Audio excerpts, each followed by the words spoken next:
Slava Ukraini! Героям слава! Slava Ukraini! Героям слава! Slava Ukraini!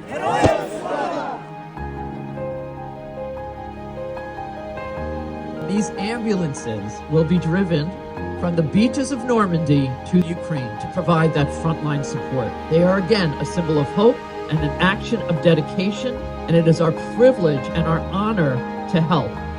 We're all here to provide Ukraine with the assistance that's vital. These ambulances save 250 lives a month. And you think about all of the ambulances, the 50 ambulances that we drove all the way from the beaches of Normandy. From the very bottom of my heart, that I really appreciate all the job that's been done already by your initiative. We as Ukrainians, we are very blessed to have the United States as a reliable partner of Ukraine. Just know that our hearts are with you, and we are so appreciative of all your support and your energy and passion to help Ukraine. This is a very special time as we look back and many years from now and think about the change that we brought to Ukraine. We can be proud of the work that we've done.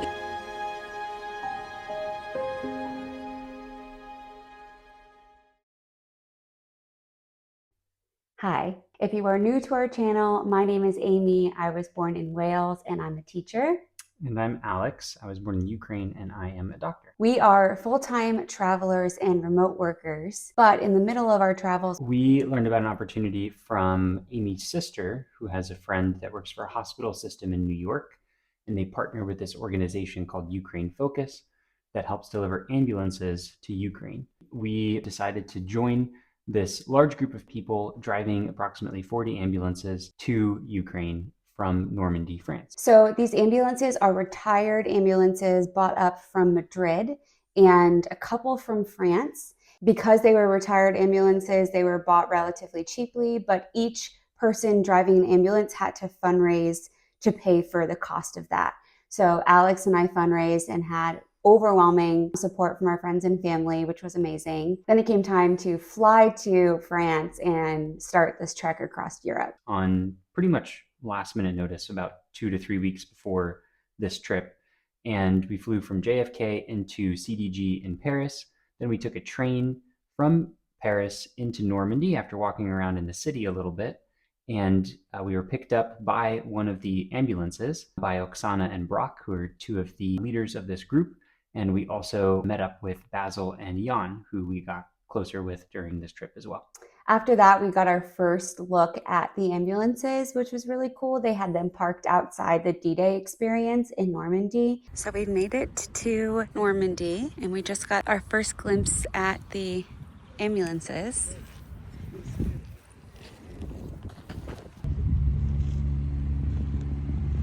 We made it! We're just hanging out here before we see where we're staying for tonight. And tomorrow we had the D-Day event, but really cool to see all of the ambulances parked up together and ready to go.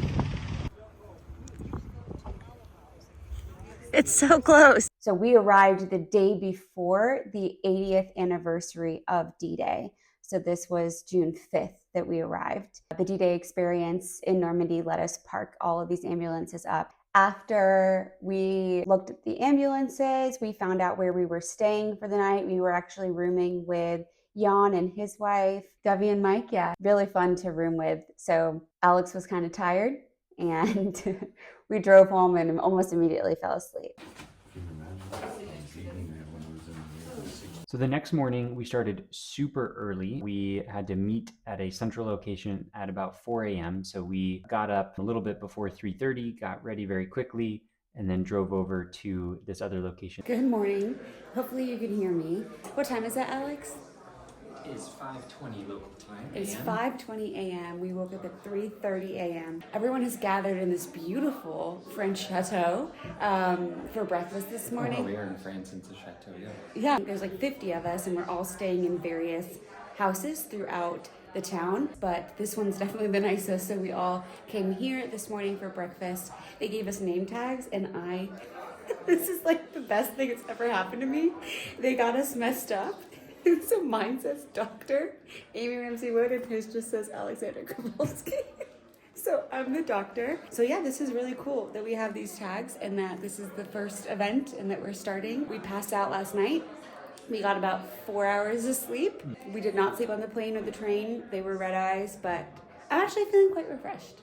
Yeah, I think our body just can't tell what time it is right now. Yeah. This is the beautiful chateau that some lucky people got to stay in. There's stone stairs. Oh, wow. That is stunning. So we met that early in the morning because the roads closed at like 4:30 a.m. that day. So in an effort to make sure everyone got there together, we had to meet at one of the houses that was the closest walk to the event. So we all got there really early and then kind of like hung around, ate breakfast, got to meet everyone. And then we all got to walk over to the event together at around 6 a.m. Mm-hmm. Yeah. We are walking to the cemetery, which is about 30 minutes from That beautiful chateau. It's very cold outside.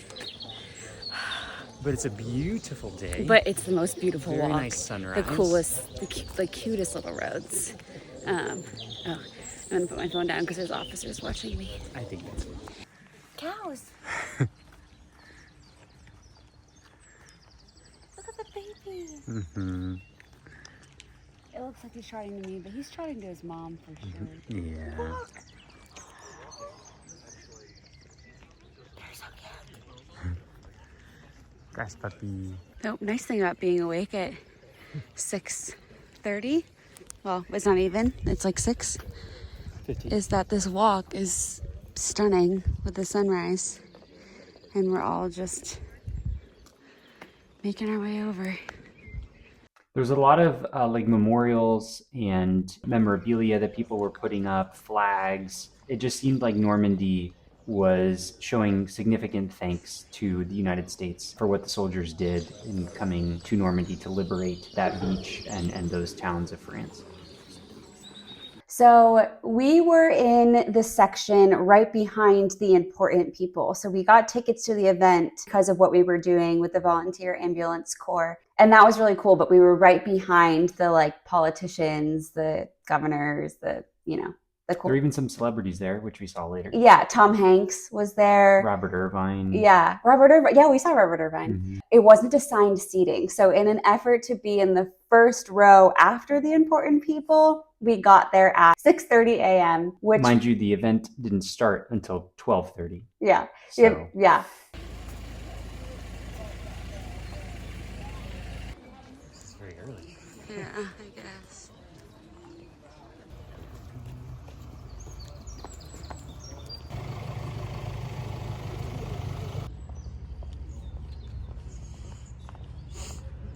So we were there 6 hours early, but we did get front row seats, which meant that I had a direct eyesight to everyone that was talking that day, including President Biden, President Macron, all of the veterans that are still alive that actually were there 80 years ago on the beaches of Normandy. So I had a direct eyesight to all of them, which was really cool to see. By the way, if you have any interest in history or D-Day or Normandy in general, it is a beautiful cemetery. It is very well manicured, very well put together. It's pristine, beautiful setting. It's very sombering too, but it was a very cool experience just to be able to walk around as well and see what they've done with this cemetery and what it means to all the people that obviously lost their lives there, that were able to survive that, and then their family members that have graves to visit and everything. So it's a very amazing and moving experience that I would recommend to anyone. So I'll just show some clips of the event. I didn't record that much. I was watching because it was really cool to be there. But one of the coolest parts was they brought the veterans out that were there on the beaches 80 years ago. And we clapped, I think, for like a full hour. Like they brought the men and women out one by one, and the entire crowd was just standing the entire time clapping for each person that came out. And then I got a couple clips of President Macron speaking, a couple clips of President Biden speaking, and of the jets.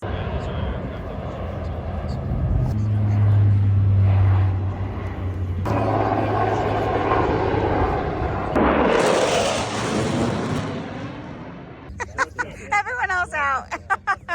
Story of our lives. Sont un des lieux les plus émouvants de France. Les morts et celui des vivants.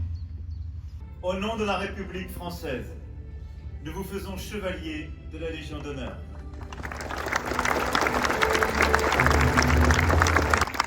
Distinguished guests, the 46th President of the United States of America, Joseph R. Biden Jr. Joseph R. Biden Jr.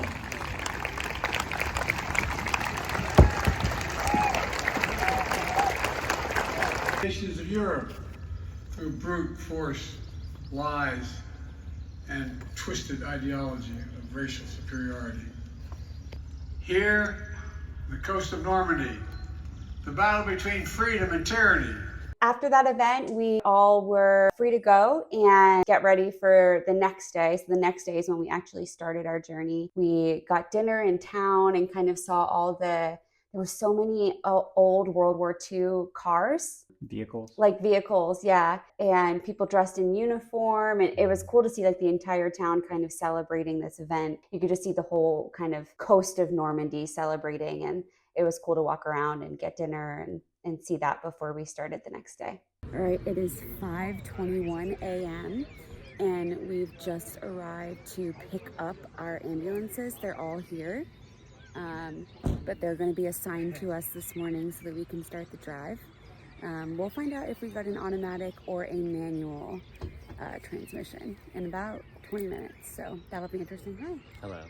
We got one ambulance that's already on the fritz. But we'll fix it. Okay, tail lights here, vehicles like this, so that when we leave, we're going right out. We have another ambulance on the fritz. So we got some jumper cables, so. I don't know, I forget how much I actually said on the day of, but this is kind of where the hectic, chaotic energy started. So Alex and I fundraised for one ambulance. We had assumed that the two of us would be driving together from Normandy to Ukraine. So when we got there, we were waiting for a vehicle to be assigned and we weren't sure if the ambulance would be a manual or an automatic. In preparation for it potentially being a manual, my mom had given me 2 lessons prior to me leaving. I had probably spent a total of 10 minutes driving a manual car before this morning. So this was my 3rd time. We knew the likelihood was high because we knew that out of all the ambulances, only 3 of them were automatic transmission. The rest were manual. So there was a chance maybe that we would get the automatic, but chances are we'd probably get the manual. But I was like, it'll be okay. I will learn. Alex will be there for me. It'll be great. Everyone's getting their cars assigned and we look at the list and Alex and I are in 2 different vehicles. And I was like, oh no. Turns out they were short on drivers. And so they had given an ambulance to me and an ambulance to Alex. When this happened, I immediately spoke up and was like, Alex can't drive manual. Neither could I, but I just wanted to make it known that like Alex didn't even know like theory behind driving manual. So they were like, oh, okay. And Dustin, the nicest human being you will ever meet, him and Basil, Dustin was driving an automatic and he traded with Alex so that Alex could have the automatic vehicle. I'm really jealous. I'm put in a manual. I go into my car and I will show you the clip of my first moments in that car. I have to figure out how to drive a manual in 5 minutes. The parking brake is on. It's so dewy, I can't see anything. I do not anticipate this going well. Okay. We have the brake. Put my foot on the brake. I'm in neutral. I'm taking the parking brake off. Okay, I have to go into first gear. I have to declutch, go into first, and then slowly come out of clutch while putting my foot on the gas. So foot off the brake and on the gas. Okay, come on. All right, we're going. We didn't stall. That's good. We're going. I can't believe I started that on my first try. Definitely thought that was gonna stall. Okay. I'm in the correct line or maybe the wrong line. I don't know, but I have started the car. So now in order to stop, I have to declutch, put it in neutral, and stop the car. Okay. All right, now I'm just in a lineup, but I think I'm in the wrong lineup. Brock is gonna tell me to go, okay. Okay, so declutch, go into first, and I stalled. Okay, that's fine. I just have to put it in.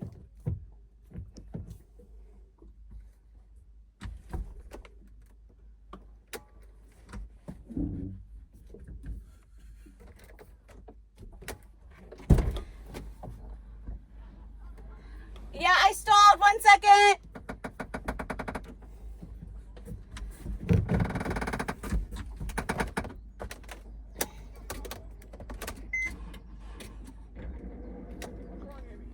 I stalled and I can't get it started. Hang on, come on out. So it didn't go great, but we had to move the ambulances from where they were parked at the D-Day experience to Utah Beach to have a quick little event before we started driving. What was really nice was once we realized that my car didn't turn back on after it was turned off, or after I stalled it, Dustin yet again traded.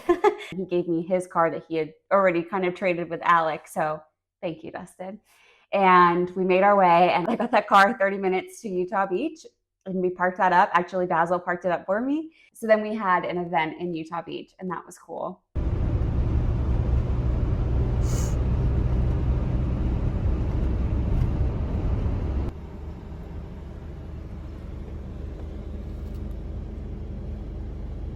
We're parked up.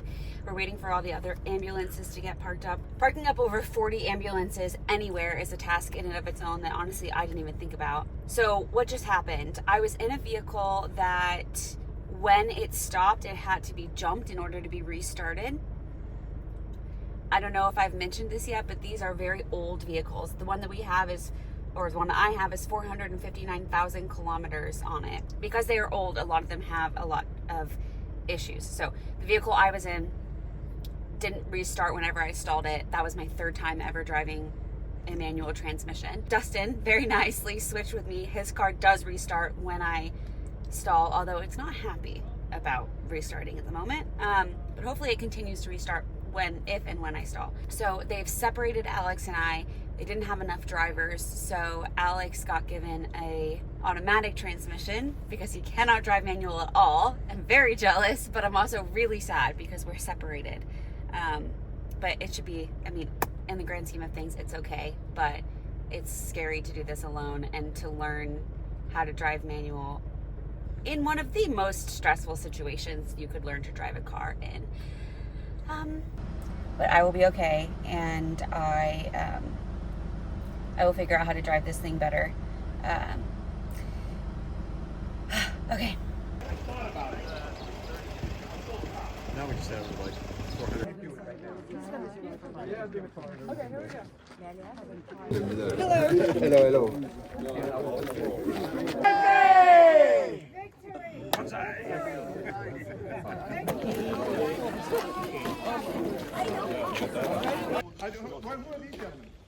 Are they with us?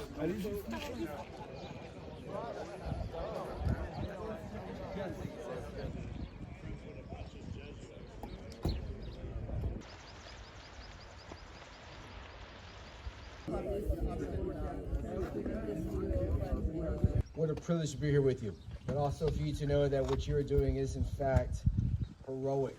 I greatly appreciate their help, and I would like to present it to you. Thank you.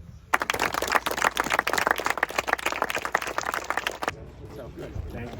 All right. Okay, come Yeah. We go down. We start driving. At first, we're in a convoy of like all 40 plus ambulances, but then we very quickly break off into our groups of like 6 to 8. And we were team 1. And somehow I got in the back of the convoy. And what happened is my check engine light came on.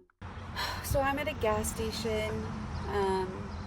My check engine light came on my ambulance, and then the car, then essentially the gas pedal wouldn't work. The car wouldn't go over 60. Then I was trying to go faster, and then it slowed to 50, and then I tried to go faster, and then it slowed to 40, and then 30. So I didn't want to be stuck on the shoulder of the highway. Well, there was no shoulder actually, but I pulled over into this gas station. I was the last in the convoy, so I'm here alone. They do know that I'm back here, and they're turning around. But yeah, I don't know if I caused this issue to the vehicle or if it's just because these are old vehicles. There is a mechanic in the group, but he's not in our team. So I don't know what we're gonna do. We'll figure it out, but yeah, this is just day one. We got it fixed. I didn't record after that. We just got it fixed and we just headed out. In the spirit of switching vehicles, Basil switched cars with me. Actually, Basil didn't want to trade with me because his car is a little iffy. So Trent took Basil's car. Yeah. Basil took my car, and I took Trent's car. And Trent's car was great. I think I maybe stalled twice the rest of the day, which before that I had stalled at every toll booth on the highway. Also, in Amy's defense, everyone that then tried to drive that vehicle, that ambulance that she was driving, commented on how bad or how difficult it was to drive that particular vehicle. The transmission, I guess, was not the best. It was difficult to change gears. It was relatively easy to stall. So it wasn't all Amy. Yeah. In that case, I think Basil said it was the worst car he's driven in a decade. So I felt a little vindicated that it wasn't just me. It was definitely me. It wasn't just all me though. But we made it to Reims without any further hiccups. So I went straight to bed. I think you went to dinner with the guys. Yeah, we went to dinner. Amy went to bed, but me and the rest of our team, as well as some of the other teams, we found a couple of different restaurants to go to. So I feel like it's safe to say it here and now. I didn't like talking about it in the moment because it was like so many other more important things were going on. But I have a couple things wrong with me. One of them being I have a heart condition where I have episodes of tachycardia, which just means that my heart rate will spike randomly. I can be just sitting and chilling and it just spikes. It also happens when I'm stressed. And so one of the reasons I was so tired was that I'm pretty sure I just had like an 8-hour-long SVT attack. Like my heart rate just did not come down the whole day. Like just a really stressful situation to be in a convoy, not want to fall behind, not want to slow the group down. My car had broken down. Foreign country. I also have really bad wrists. Mix of a little carpal tunnel, a little bit of tendinitis. The gear shift was so sticky, especially fifth gear. And I was going between fourth and fifth and sixth so often that it was like pushing that thing. And like my wrists were done. Like it was so bad. They got so weak that I couldn't like take the handbrake off anymore. Like I needed both hands to take the handbrake off, which meant that I couldn't do hill starts because like I needed both hands to like press that button because my wrists and hands were so weak. And then I also have a really bad back and a really bad neck. So driving for a long time in general is really hard. I don't say this all to complain because in the moment I was like, just do it. Like just figure it out and like it'll be fine. And I just kept telling myself, like, you will make it to Reims. You will make it to Reims. And I did, but it was just at the end of the day, like I felt like I had been beat up. Like, and it's such a tiny thing. Like, you know, when you think about what's going on in Ukraine and you think about the event that we just left for World War II, it's like these men and women who dealt with so much worse. But in that moment, it was like, I don't know if I can physically do this. Like I wasn't anticipating to be alone. I wasn't anticipating to like have these like physical limitations kind of hold me back in a way. But we made it to Reims and I got a great night's sleep. Alex went to dinner. I had sleep for dinner and we moved on to day 3.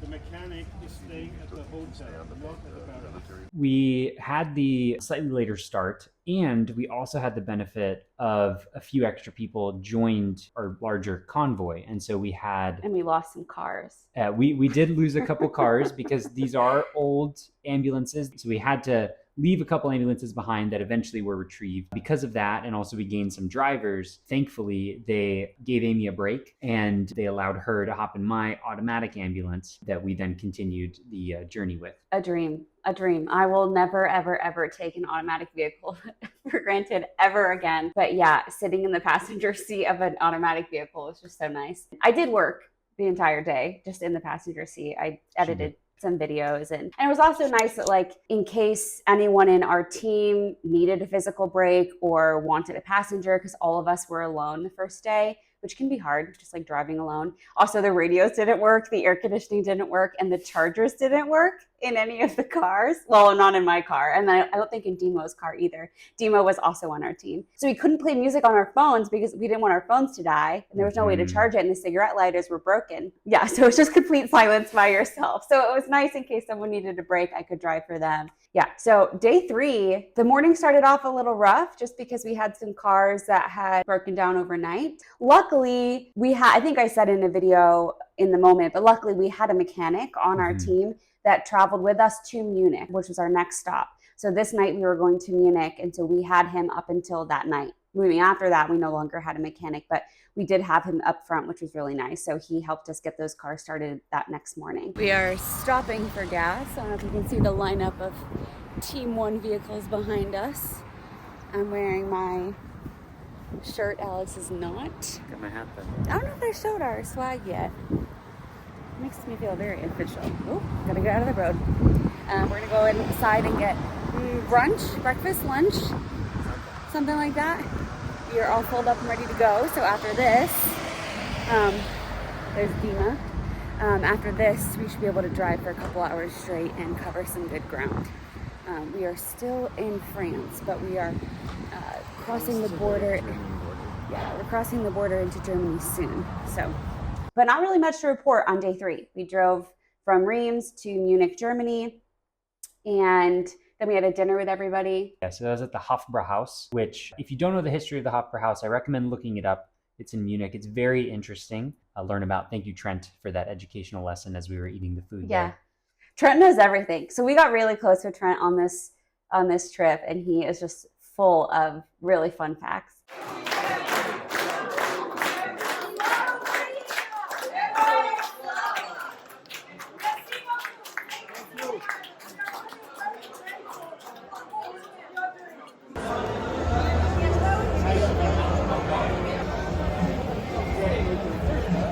That night, we stayed in... It was a German military base in Munich that they also had a dormitory in, as well as a medical facility. We slept in the dormitories that they have. We had someone as part of the larger convoy who is German, and he had some connections, and he was able to secure us these free rooms thanks to the German government, who also were appreciative and wanted to help on our journey. It was Christian, right? Yes, Christian. Yeah. It was Christian Katner. Yes. Christian, yeah. He got us those rooms for free, which was really cool. And my first time on a military base. Good morning. We're staying on a military base, so they gave us kind of like a dorm to stay in. I think it's in like the medical wing. I'm not sure. But it was a twin bed. I don't know if I can show you. That's my hand. The size. I think it's actually a little bit smaller than a twin because the mattress pad is a twin and it's like folding over the sides. They gave us one pillow and Alex stole it. So then for my pillow, I used the extra set of sheets and then a towel to make it like less stiff. So it was a little like cushiony. So that was the pillow I used. And it was an interesting night. But we made it. I was able to take a shower this morning. That felt great. I would show you the showers, but I'm really not sure how much of the military base I'm allowed to record. And I'd rather be safe than cause an issue. So today we are driving through Austria into Slovakia and staying in another military base there.